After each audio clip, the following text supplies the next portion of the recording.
to Breawna in Counseling, or for first timers, welcome to Breawna in Counseling. I just wanted to say sorry about the Vlogmas.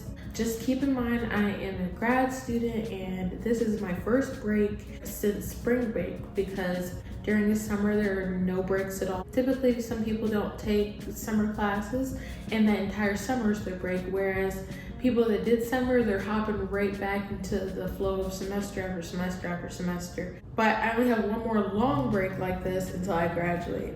I'm gonna stay on it. I'm gonna stay consistent. That's one of my big goals for this year. In my integrity, traveling, my biggest focus of all is academics first. So let's just hop right into the video. Before we get started, please like and subscribe to this channel. If you're not subscribed already, please subscribe. So today we're going to be talking about how to structure your study schedule. This can be used if you're in high school, if you're in undergrad, if you're in grad school. It's basically essential for academic success. I created the study plan for you guys when I was starting school. This is the study schedule that I typically would use for myself, and it's made me get consistent A's. Spring of 2024, I had all A's and 1 A-. For summer, I had straight A's, and for this past fall semester, I had all A's and 1 A-. This study plan, it increases your time management skills and allows you to get more things done throughout the day, as well as your study time, because I'm sure you guys have classes to go to, you might have extracurriculars, some of you have work, and you need to be able to balance all of those things. It also is a great stress relief because I'm able to not only schedule times in my day for the things that are essential for me to live and for me to get my schooling done, but I also schedule time for myself. If I need to go grocery shopping, cleaning around the house, cooking, spending time to myself reading, you can plan those things out in your schedule as well, and you also can plan your own breaks so you have that downtime. I know some of you guys like to scroll through TikTok for hours, but it's not efficient if you're doing that for hours. Just schedule small times throughout the day so you can do those things. So in the study schedule that I'm going to explain with you, I do want to let you guys know that you have to know the difference between a short-term goal and a long-term goal. Short-term goals are things that you can do pretty quickly on your own. Let's say you're trying to lose 5 pounds. That can be done in 2 weeks to maybe 2 months. These are the type of goals that you'll need whenever you're setting a goal for something that can be done in a few weeks to a few months. So a long-term goal is something a bit longer. It takes a few months to a few years to complete. You're going to have a lot of sustained hard work. You're going to have to work for a long period of time. For example, a grad program, or if you're trying to work up to whatever private license you're trying to get, or if you're trying to graduate from your trade school. Throughout these short-term, long-term goals, when it comes to studying, you can have assignments, you can have projects, and you can have exams. Short-term goals are typically assignments. Long-term goals are typically projects or exams. There are 2 ways that you can organize your assignment.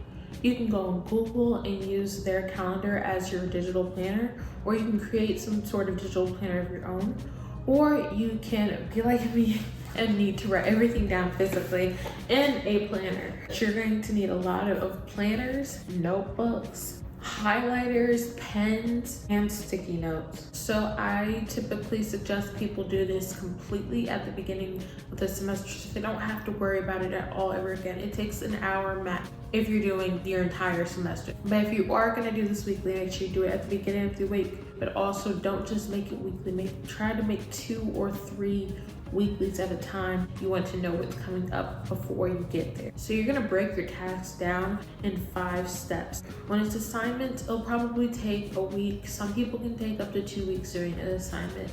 When it comes to projects, I like to plan them 3 weeks ahead, but some people, if they're really working hard, they can do it in a week. And when it comes to exams, it depends on the exam, but you should always be studying and reading and going over your notes for your exams. You're gonna break these assignments down by deadlines, importance, and how difficult they can be. Typically in a project, you'll have a topic, so you'll have your own assignment that you need to create a topic name or topic idea and subject for. You have to make sure you research, so that can be spread over a day to 2 days. You need to create an outline, and you need to focus on the writing it and editing. I suggest the topic selection be no more than 3 days. Do research, depending on how long you're giving yourself to do it at least 2 days. but up to 7 days. And as you're researching, you can write down notes that you think are important. Then you can spend a day or two on the outline, just creating the outline of how you want the paper structured. And then you're going to start writing it. I give myself about 3 days of writing room just because I think that makes me clear my mind and be able to come back and think of new ideas to it.